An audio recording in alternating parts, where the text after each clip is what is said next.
Anna Petrovna, don't you dare waste hospital supplies on that homeless man. That's your bonus on the line, for heaven's sake. An elderly man in worn-out clothes entered the emergency room. People's glances slid over him, but only one nurse reacted differently. "Grandpa, what seems to be the problem?" she asked. She didn't know that the old man sitting before her wasn't homeless, but her future father-in-law, who had come to test her sincerity. The chairman's gaze was fixed on Anna, and she certainly had no idea that this meeting would be the start of events that would shake the entire hospital. It was a sunny Sunday at the country mansion of Igor Stepanovich Volkov. Dmitry, a man in his early 30s, sat before his parents. In his hand was a mobile phone. Dmitry placed the phone on the table. On the screen was a photo of a woman. A woman around 28 years old in a neat nurse's uniform was smiling radiantly. "That's her. The woman I want to marry." The chairman's wife took the phone and, looking at the photo, smiled warmly. "Her name is Anna Petrovna, a nurse in the emergency department at the Skyrov Institute," Dmitry explained, recounting how he'd met her the previous year after a car accident landed him in the hospital. But the chairman, looking at the photo, said nothing.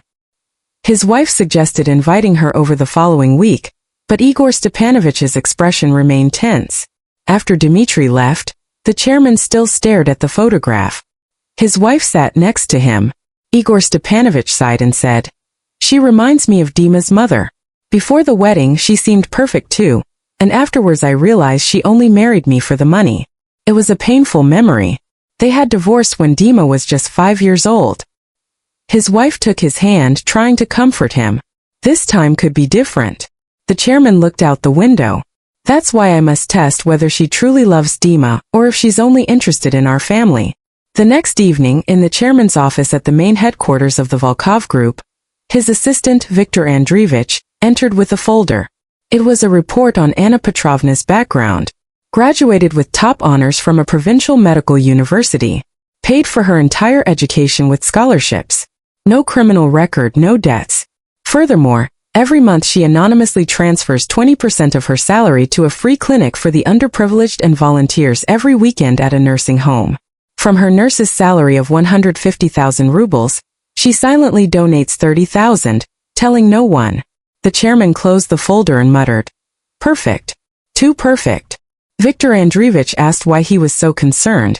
The chairman, looking out the window, replied, "In 40 years of business I've learned a thing or two. Anyone can be an angel when it suits them.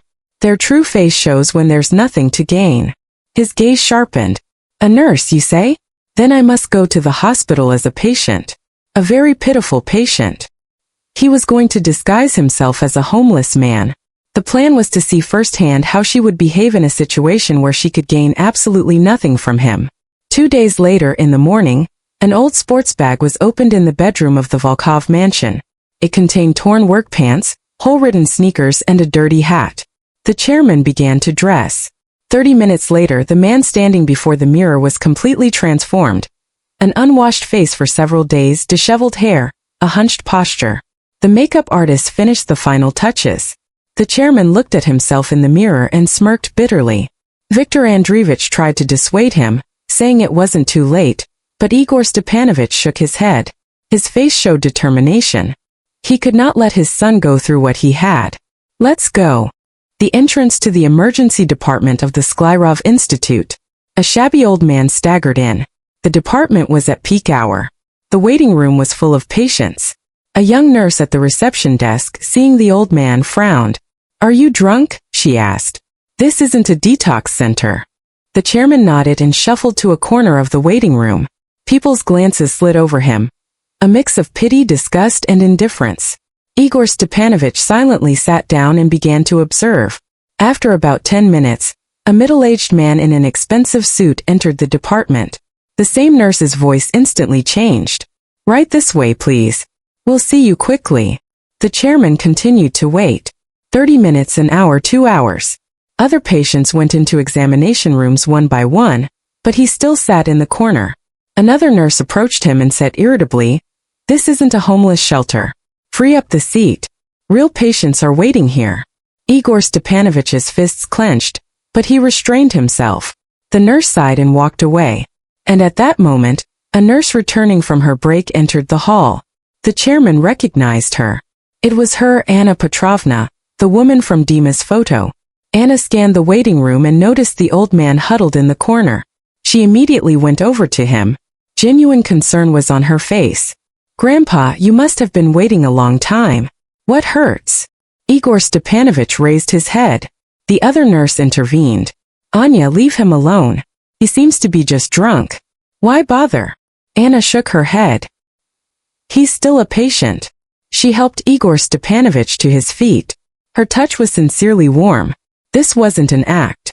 "Take it slowly, I'll help you." Supported by Anna, the chairman walked towards the examination room. As they walked down the corridor, Anna quietly asked, Have you been eating properly lately?" When he replied, "I eat when I can," worry flashed across her face. "You can't do that. Your health is the most important thing." 20 minutes after a simple examination, the chairman was back in the corridor. Anna approached him with a cup of hot tea and a fresh bun. "Fortunately, it's nothing serious. The doctor prescribed some medicine. Here, eat this, then take the pills." When the chairman said he would eat later, Anna shook her head. "You can't take medicine on an empty stomach." She pressed the bun into his hand. Igor Stepanovich, looking at the bun, said quietly, I have no money." Anna paused for a moment, then took a 500 ruble note from her wallet. "At least take this. Make sure you have dinner tonight. You can pay me back when you can." "How will I find you to return it?" he asked. Anna smiled warmly. "You don't have to. If you stay healthy, that's enough." Igor Stepanovich felt a warmth in his heart. This wasn't an act. It was sincerity. Anna patted him on the back. "Be sure to take your medicine and take care of yourself." While the chairman waited near the pharmacy window, voices came from around the corner of the corridor. A woman in her 50s called out to Anna. The chairman hid behind a column and listened. It was the head nurse, Svetlana Borisovna. Her voice was cold and sharp. "What do you think you're doing, Petrovna?" she shouted. "Wasting hospital supplies on homeless people again?" Anna replied quietly, but Svetlana Borisovna cut her off. "He is a patient." Svetlana Borisovna shouted even louder. "Quiet. Do you know how you're dragging down the department's performance because you only fuss over non-paying patients?" Anna bowed her head. "To my office now," Svetlana ordered. The chairman followed them to the end of the corridor. The head nurse's office door slammed shut, but the voices were audible. "This month, no bonus," announced Svetlana. "And next schedule, I'm putting you on all the weekend shifts." "Svetlana Borisovna, that's too much," Anna cautiously objected. "If you don't like it, quit," Svetlana snapped. "There's a line of people wanting to work at this hospital, especially provincials like you." There was a short silence. "I heard you're dating the oligarch's son?" Svetlana continued. "Wake up. Do you think his parents would accept someone like you into the family? Lower your sights before it's too late." I understand," Anna replied in a trembling voice. "Understood. Go," Svetlana threw out. The door opened and Anna came out. Her eyes were red. The chairman quickly turned away and walked past. Anna headed for the restroom, and Igor Stepanovich watched her go. His fists trembled with anger. He silently left the building and dialed a number.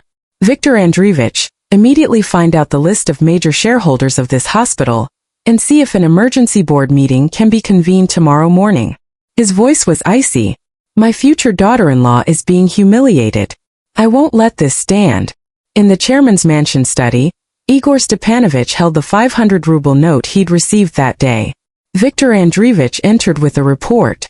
"The purchase of 15% of the hospital's shares is complete. The previous largest shareholder owned 12%. You are now the main one. Is the board meeting scheduled?" asked the chairman. "Tomorrow at 9 a.m., the assistant replied. Viktor Andreevich opened a folder.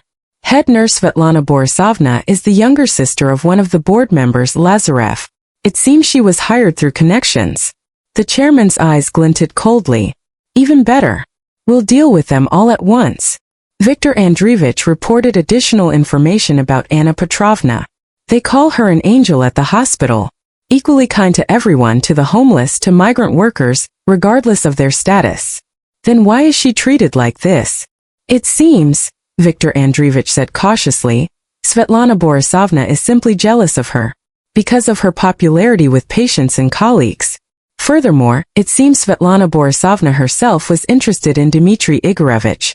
They've seen each other a few times at the hospital's charity events. The chairman grunted. Harassing an employee over personal animosity. Well, tomorrow will be interesting. Meanwhile, at Anna's home, in her small one-room apartment, she sat on the bed. The phone rang. It was Dmitry. "How was your day?" he asked. Anna replied that everything was fine, but her voice sounded different than usual. "Your voice sounds strange. Did something happen?" Anna didn't tell him what had happened. She said she was just tired. "We're going to my parents this weekend. Are you okay?" asked Dmitry. Anna hesitated for a moment but answered, "Everything's fine. I'm really looking forward to it." "My father might seem stern," Dmitry warned. "Don't worry. I understand. I'll try my best," she said. They said goodbye, telling each other, "I love you," and Anna hung up. She looked out the window. She remembered the homeless grandfather from today. "I wonder if he ate," she thought and closed her eyes. The next morning, 8:50 a.m., the hospital board meeting room was filled with the chief physician and 7 board members. Everyone was puzzled about the emergency meeting. They were only told it was demanded by a new shareholder. Right at 9 o'clock, the door opened, and an elegant elderly gentleman in an impeccable suit entered. It was Igor Stepanovich Volkov. The chief physician asked, confused, "Excuse me, but you are?" The chairman placed his business card on the table. Igor Volkov, chairman of the Volkov Group, and as of yesterday, the majority shareholder of this hospital. A whisper went through the room. One of the board members, Lazarev, hastily stood up. "What an honor, Igor Stepanovich." "Let's skip the pleasantries," Volkov interrupted. "I'm here to review how this hospital is managed. Sit down." The chairman turned on his tablet. A video feed from the emergency department's surveillance cameras from the previous day began playing on the large screen. An elderly man in rags enters the department. The nurse at reception says coldly, "This isn't a homeless shelter." Then another voice is heard. "Anna, Grandpa, what's wrong? Let's take it slow, I'll help you." The next scene is in the corridor. Svetlana Borisovna's voice. "What are you doing, Petrovna? Wasting hospital supplies on homeless people again." The chief physician's face turned white as a sheet. "And this is what you call patient-oriented medicine?" Volkov asked in an icy tone. He played the next file. It was an audio recording from the office. Svetlana's voice rang out. "This month no bonus. Heard you're dating the oligarch's son? Wake up. Do you think his parents would accept someone like you into the family?" And other insults. Mr. Lazarev paled. That's my sister's voice," he muttered. Volkov smirked coldly. "The sister of a board member works here as head nurse. Nepotism. Abuse of power. I suspect the audit results will be very interesting." He stood and scanned those present. This nurse, Anna Petrovna, who was so kind to a homeless man yesterday and bought him food with her own money. "Yes, Igor Stepanovich," the chief physician confirmed in a trembling voice. The chairman paused and said coldly, "That nurse is my future daughter-in-law." Dead silence fell. The room seemed frozen. Volkov continued to explain. "She is engaged to my son. Yesterday I came undercover to test her character. But I saw something I didn't expect. I saw the environment my future daughter-in-law works in." Lazarev, sweating profusely, began to apologize. "Igor Stepanovich, my sister. She made a terrible mistake. Forgive us." Volkov's voice was firm and merciless. "Mr. Lazarev, you will submit your resignation today. And head nurse Svetlana Borisovna is fired immediately. We will also consider a lawsuit. Workplace harassment, abuse of power, patient discrimination. There will be no shortage of charges." He looked directly at the chief physician. "Today, by the end of the day, you will publicly apologize to Nurse Anna Petrovna in the presence of the entire staff. I also demand a full investigation into all cases of unfair treatment of employees, and a report submitted to me."